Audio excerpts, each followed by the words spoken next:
Hello, and welcome to the North Asia Cape Need to Know series. I'm Amber Older. The North Asia Cape is committed to helping New Zealand businesses internationalize in China, Japan, and Korea. As part of this commitment, we host a monthly series of expert talks. Dr. Joe Burton is an expert on regional responses to cybersecurity, cyber warfare, and other transnational security challenges. His talk, Cybersecurity, What You Need to Know, canvassed a range of issues that many companies in New Zealand face. Dr. Joe Burton joins me now. Welcome. Good morning, nice to be here. So despite the threats that New Zealand and New Zealand businesses are facing in terms of cyber insecurity, New Zealand is ranked in the top 10 of the most cybersecurity mature countries in the world. Yeah. So why is this? What are we doing to earn this ranking? Yeah, well, it's an interesting ranking, and I think it might come as a surprise to some people that a small country at the bottom of the South Pacific is one of the more mature cyber nations. That doesn't necessarily mean we're not vulnerable to cyber attacks. This is about our capacity to respond to cyber attacks rather than the actual vulnerabilities that we potentially have, and we are a very networked nation.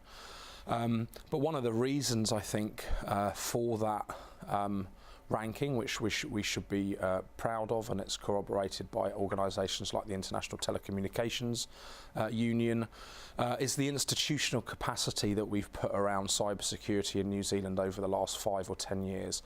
We've got a national cybersecurity strategy, which is currently, and I think it's in its fourth iteration, which was first produced in 2011. We've got a national cybersecurity centre. We've got a national cybersecurity policy unit in the Department for Prime Minister and Cabinet. We've got the GCSB, our Government Communications Security Bureau, taking a prominent role in cybersecurity through things like the Cortex programme, where assistance is given to private sector companies to help secure their networks. We've got last year the NZ CERT, the National Computer Emergency Response Team, has been established. And whilst all these organisations and capabilities are quite new, they are beginning to be quite comprehensive. And I think we're a small country, and we've got these organisations and institutions and policy frameworks in place to deal reasonably effectively with cyber breaches when they happen, particularly serious ones. And we know, for example, that we're facing an increasing number of attacks against quite serious cyber intrusions directed against both our government sector and our private sector. So we've put in place a range of institutions that can respond reasonably effectively.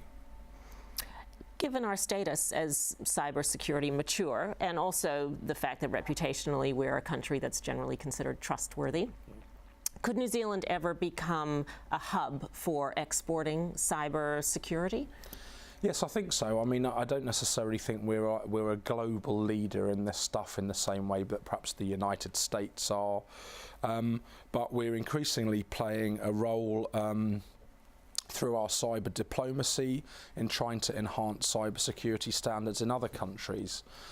We recently joined a network of computer emergency response teams in the South Pacific, and are helping South Pacific countries enhance their cybersecurity standards. My own university has a relationship with the government of Tonga to help them enhance their cybersecurity. We've been doing a lot of work through ASEAN, the Association of Southeast Asian Nations, through our diplomacy there, trying to put cybersecurity on the agenda with those countries and try and develop common expectations of behaviour in cyberspace.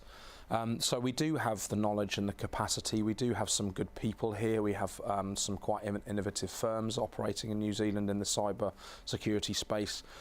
So the old adage is that New Zealand likes to punch above its weight. I think there is some potential for us to do that in cybersecurity as well. We are making good progress, which we can share with less developed countries in this area.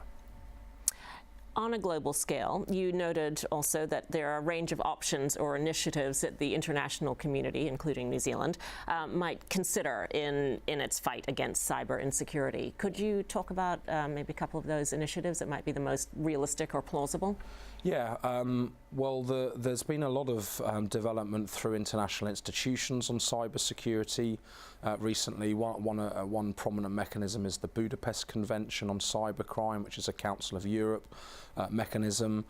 New Zealand is not yet a part of that framework, but this is a framework that sort of harmonises cybersecurity laws and entails a commitment to investigate cybercrime if requested to do so by one of the other signatory countries. We could certainly think about joining up with that mechanism. Australia are a part of it, I think already, and a couple of other of our Asia Pacific partners. So that's one mechanism I think we could put on the agenda. Brad Smith, the head of Microsoft, a year or two ago suggested we might have a digital Geneva Convention, which would outlaw cyber attacks against civilians, like the healthcare sector, for example. And I think that there's a potential, at least, for there to be some sort of harmony of interest between the great powers that would make that possible. The other idea that's been put on the agenda recently is having some sort of international attribution agency, similar to the International Atomic Energy Agency in the nuclear area, which is tasked with inspection and verification of nuclear facilities and nuclear sites. Could we have an agency that actually more accurately and more independently attributes cyber attacks to particular actors, and does so outside of the existing intelligence agency processes, which are often kind of mired in controversy and people don't trust intelligence agencies very much? Could we have a more independent body which would task with saying exactly who is responsible for cyber attacks, and to do so credibly internationally, and that actually might create a deterrent for cyber attacks. There are difficulties in all these things. Of course, attribution is a technically and politically and legally difficult thing to do. There's also the fact that it's often non-state actors who are involved in cyber attacks, and attributing to non-state actors is all very well, but what can he actually do to rein in that activity? But certainly for state-directed cyber attacks, if we could attribute them more effectively, and if we could outlaw attacks on civilian infrastructure, I think that might be good international progress. And New Zealand has a very strong record of advocacy on disarmament and international affairs through our anti-nuclear movement and advocacy. So why not translate some of that knowledge and skills and experience into the cyber peace area internationally? I think that would be a good focus for our policymakers.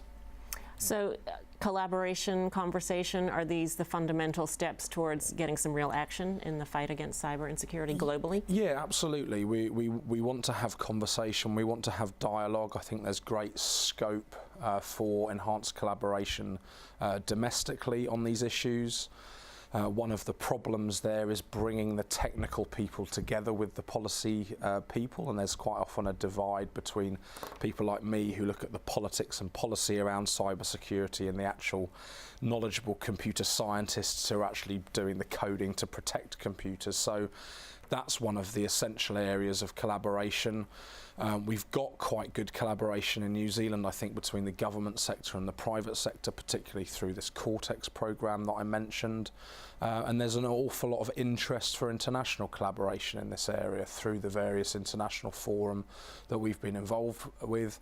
I think fundamentally we need to move on from dialogue and start actually taking some concrete action. It's all very well to talk about these issues, but let's put in place some credible international frameworks to actually deal with these issues. I think that's important too.